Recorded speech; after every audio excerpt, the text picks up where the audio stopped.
Très bien. Il y a écrit Kol Haosek Batorah Yisurim Bedinim Memenu. Tout celui qui s'occupe de la Torah, Osek Batorah, qui étudie, qui investit dans la Torah, les Yisurim, les épreuves, elles sautent de lui. Ça veut dire quoi? Ça veut dire que elles s'écartent devant lui. Il y a plus de difficultés, il y a des solutions.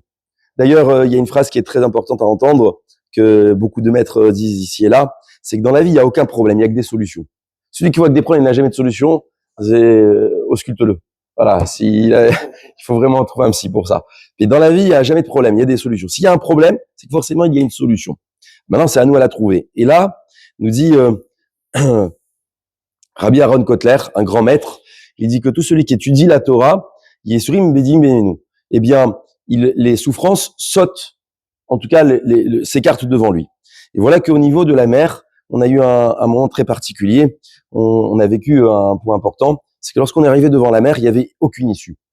Alors, encore une fois, il y a des gens qui s'inventent des vies dans la lecture de la Shira, et qui est pareil pour la Shoah, Lo Aleinu. Il y a des gens qui disent, moi, si j'avais été à Auschwitz, j'aurais escaladé la barrière, j'aurais couru, j'aurais ci, j'aurais ça. T'aurais rien fait du tout. On n'a pas trouvé. Et encore une fois, allez là-bas, vous allez voir que l'esprit humain, il se retrouve cloisonné, sans aucune issue. D'abord, c'est tellement grand, on voit même pas l'issue avec les yeux. C'est immense pour ceux qui ont été et qui ont vu une fois cela. Et bien, lorsqu'on est arrivé devant la mer, c'était le même phénomène. D'un côté, on a la mer à perte de vue, on voit pas de l'autre côté ce qui se passe. Derrière nous, on a les Égyptiens, et sur les côtés, on a des montagnes. Et même les montagnes qui sont, on pourrait dire, rocheuses et on pourrait escalader, on peut pas, elles sont remplies de ronces. Il y a des bêtes, il y a beaucoup de choses qui nous empêchent, des éléments qui nous empêchent de pouvoir accéder à la liberté par les côtés ou bien derrière. Donc, il ne reste que devant. Et voilà que le clan d'Israël va s'interroger, va dire à Moshe, on veut retourner en arrière. Pourquoi tu nous as fait sortir? C'est pour mourir. Et là-bas, il y a un homme qui va prendre son courage à deux mains. Quel est cet homme? Est-ce que vous savez qui c'est? Nachshon ben Aminadav. Nachshon ben Aminadav, lui, il va dire, Hachem d'ailleurs va lui dire, qu'est-ce que tu pries? C'est pas le moment de prier, avance. Et avance, ça veut dire quoi avance? Alors, vous savez, des fois, on cherche la solution sans rien faire. Une solution ne provient pas, ou ne peut pas venir sans qu'on ait rien fait. D'abord, tu dois faire ta ishtadlout, et la solution, elle arrive. Je prends le cas de Théo. Heureusement qu'il est allé sur le quai. Parce que si j'avais attendu d'avoir toutes les autorisations pour y aller, peut-être que tu serais jamais dans ce bateau, et bien là, tu aurais jamais connu ce miracle-là. Mais le fait que tu as fait ta ishtadlout, c'est-à-dire ton effort personnel, moi, je fais mon effort personnel. Le reste appartient dans les mains d'Akadosh Baruch Hu. S'il veut que je passe, je passe. Caviar Roll, tu l'as vécu. Cette histoire-là, similaire, je vous fais rire un peu, au Madison Square Garden, à New York. Et pourquoi? Vous savez, là-bas, les billets c'est drastique, les billets. Ils sont nominatifs. Et vous pouvez pas rentrer dans un stade si c'est pas votre nom et s'il n'est pas sur votre, ah ouais, c'est nominatif. Maintenant, il faudra l'application américaine. Et on est des Français. Donc, on a réussi à télécharger, mais l'application, elle est bloquée. Donc, on a nos 14 billets, mais on peut pas. On est d'accord? On s'est retrouvé devant la porte, devant le Madison Square Garden, à guichet fermé. Il y a un monde pas possible. Et on parle l'anglais, le guichet était dit à gauche, l'autre dit à droite, l'autre dit, et ça rentre. C'est comment on va faire? C'est pas vrai. Et qu'est-ce qu'il a dit? À un moment donné, il s'est passé un miracle, qu'il y en a, il a dit, la caissière, elle a dit, mais attendez 2 secondes, je vais vous chercher un moyen, vous faites comme ci, comme ça, Mais hyper gentil. Tout le monde nous avait envoyé balader. C'est tombé pile. Mais pourquoi? Parce que si on avait attendu, avant d'arriver, de gérer les billets, on aurait loupé le match. Et on a fait notre Ishtadlout, Caviar Roll, c'est juste pour prendre un exemple. C'est que quand on fait notre effort, la relation peut venir à nous. Ici, dans Nachshon ben Aminadav, il va se passer le même événement. C'est-à-dire que Nachshon ben Aminadav, il n'attend pas que la mer, elle s'ouvre pour avancer. Il avance et la mer s'est ouverte. C'est comme ça que ça s'est passé dans l'étape. C'est pas la mer, elle s'est ouverte. C'est pas le miracle, il est venu, la solution est venue toute seule. La solution est venue parce que j'ai voulu la solution. Et ça, c'est le premier point. Et Kol Haosek Batorah, et maintenant on va revenir sur le titre. Il dit le Mishtat Rabbi Aaron Kotler, il dira Rabbi Aaron Kotler un point fondamental. Il dit, le seul lien qui nous relie avec Akadosh Baruch Hu, et d'ailleurs tu l'as bien dit, on a un devoir de transmission avec nos enfants, c'est ce fait que, alors tu raconteras à tes enfants, qu'est-ce qu'on raconte à nos enfants? On raconte pas Tintin, on raconte pas Astérix et Obélix, qu'est-ce qu'on raconte? On raconte la sortie d'Égypte à nos enfants. C'est la mitzvah de la Torah. Vegata le binra, tu dois raconter à tes enfants. C'est un devoir du père vis-à-vis des enfants. J'ai quelque chose à te raconter, mon enfant. Et là, ça fait ce qu'on appelle le dat. Le dat, c'est-à-dire que j'ai mis une croyance, j'ai mis une Torah à l'intérieur de mon enfant. Maintenant, cette transmission-là, c'est ce qu'on appelle étudier la Torah avec l'enfant. D'ailleurs, si le père n'a pas les capacités ou la mère n'a pas les capacités de le faire, elle devra payer un enseignant. C'est comme ça que c'est écrit dans le Rambam. Je dois payer un enseignant. Alors la bar mitzvah, on le fait tous. Mais il n'y a pas que la bar mitzvah. Bar mitzvah, c'est pas seulement lire la Torah. D'ailleurs, c'est un minag de lire la Torah à bar mitzvah. C'est un minag. C'est pas une halakha. C'est minag. Pardon? Tfilin. Tfilin. Ça, c'est bar mitzvah. Je rentre dans les mitzvot. Après que tu saches lire, oui, j'apprends à lire. Et tu vas déjà lire Tibour, c'est encore mieux. Mais et monter à la Torah, oui. Je rentre dans la mitzvah. Mais c'est quoi bar mitzvah? C'est maintenant, j'étudie ce que je dois apprendre pour moi, pour ma vie future. Donc, je dois lui apprendre cette Torah-là. On apprend aux enfants aujourd'hui à lire la Torah. C'est joli. C'est bien, il faut apprendre. Avec le bon dikdouk, avec les bonnes prononciations, avec les bons taramim, tout ce que tu veux. Mais après, il y a ce qui se cache derrière. Qu'est-ce que la Torah veut m'enseigner à moi? Et ça, c'est Vigata, les binra, tu enseigneras à tes enfants. Et donc, j'y arrive. En fait, Narshon Ben Yanav, pourquoi il a sauté dans l'eau? Pourquoi il a sauté dans l'eau?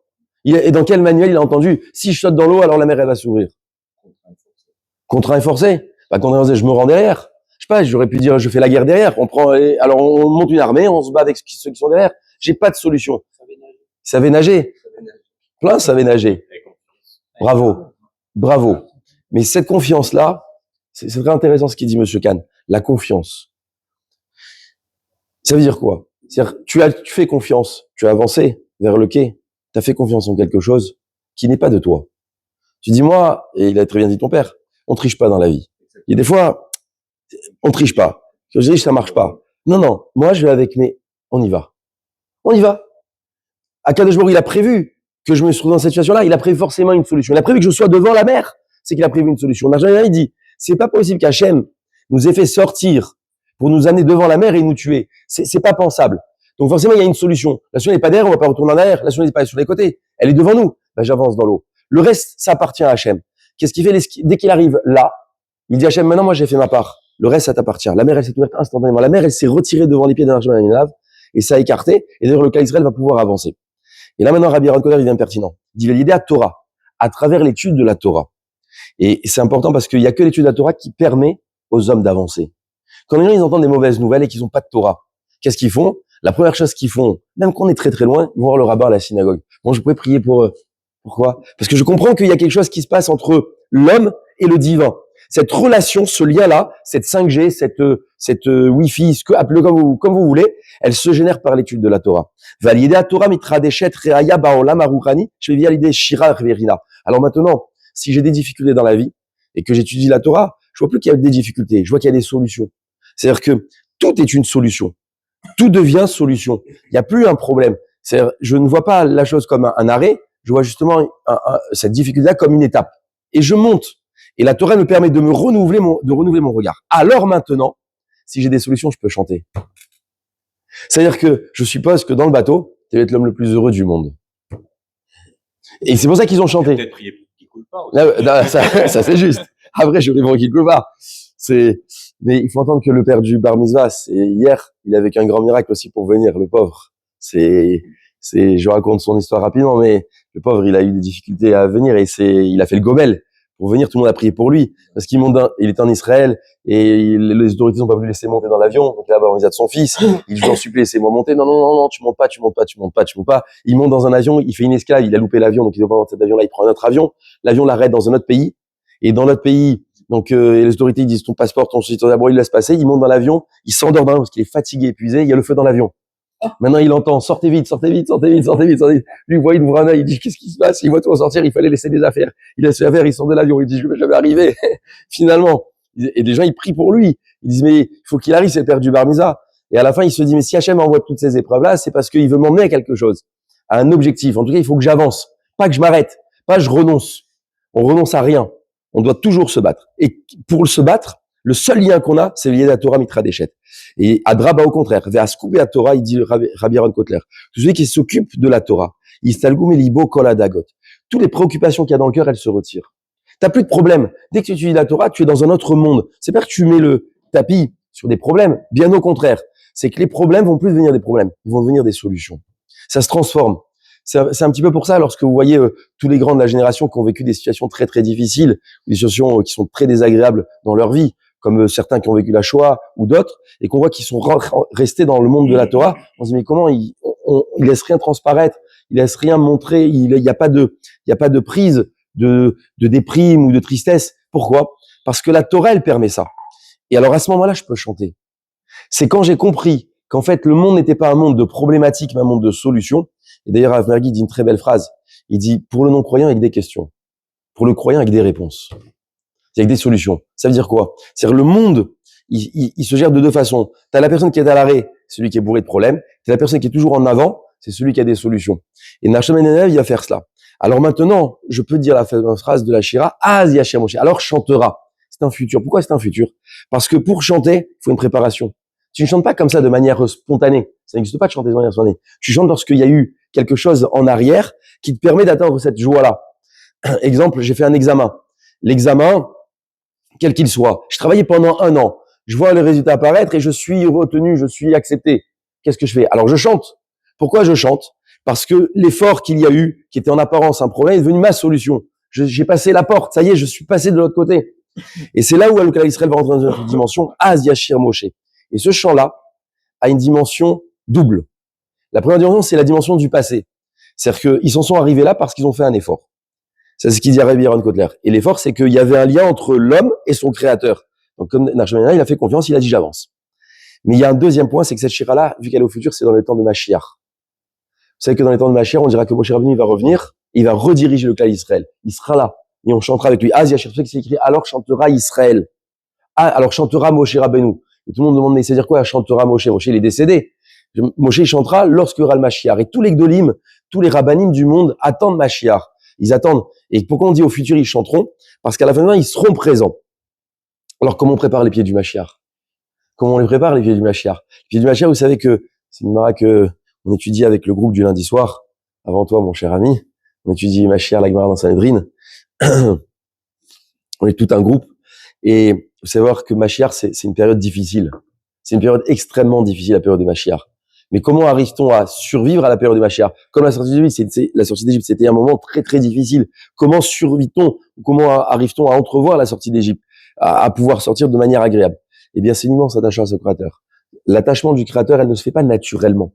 C'est pas naturel d'être attaché au Créateur. C'est pas naturel d'avancer. C'est pas naturel de faire des efforts. C'est pas naturel. Ça se construit au quotidien. Le seul lien qu'on a, c'est la Torah.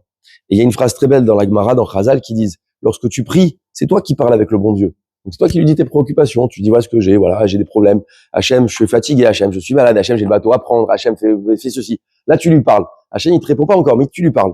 Mais à quel moment Hachem, il te parle? C'est dans l'étude de la Torah. Voilà ce que Hachem, il a envie de te dire. Et l'étude de la Torah, c'est le message divin. Et ça crée cette relation entre un homme et son créateur, et entre un créateur et un homme. Et la Gemara dans Sanhedrin, elle explique. Elle dit, il a dit Rabbi Elazar, que doit faire l'homme pour réussir à la période du Mashiach? Qu'est-ce qu'il doit faire l'homme? La période du Mashiach, elle va être dure, elle va être très très dure.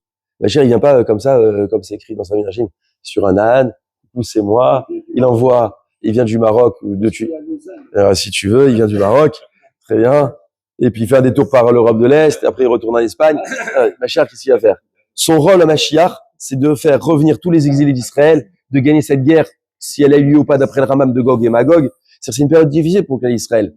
Ça va être une période très triste.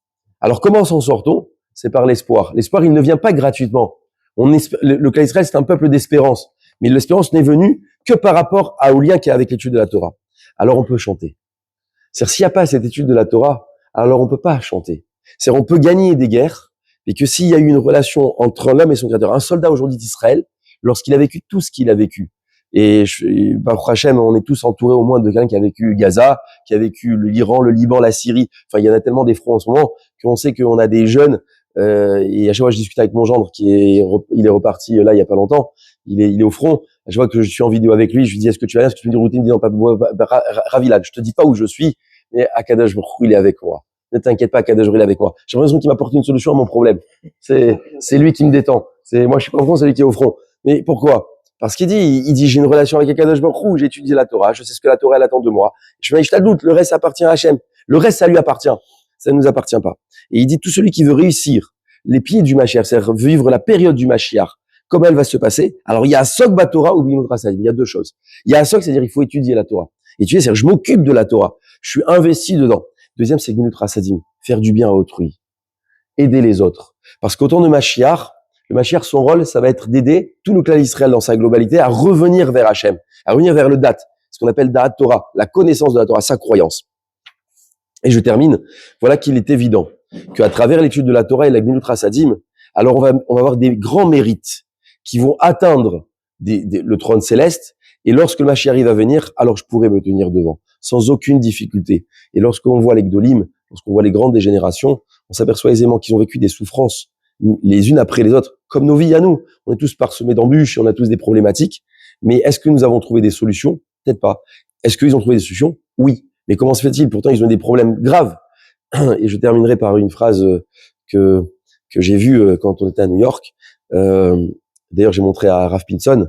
Il y a un Anglais, un Américain, il vient me voir, il me dit, regarde, j'habite Nice. Regarde-li. D'ailleurs, j'ai la photo dans mon téléphone. Je l'ai pris, je l'ai montré à Ralph Pinson, à Rav Zawi, à tout le mouvement Rabat de Nice.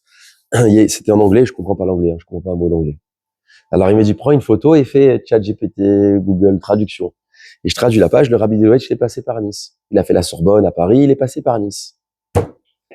Il est passé par ici. Le Rabbi de Lubavitch. Il est resté un moment ici. Et aussi à Paris. Il a vécu à Paris, il a vécu aussi à Nice. Exact. Et du coup, le Rabbi de Lubavitch, chaque étape où il est allé, il aurait pu dire, je vois des épreuves dans ma vie. Lui, il en a vu des solutions.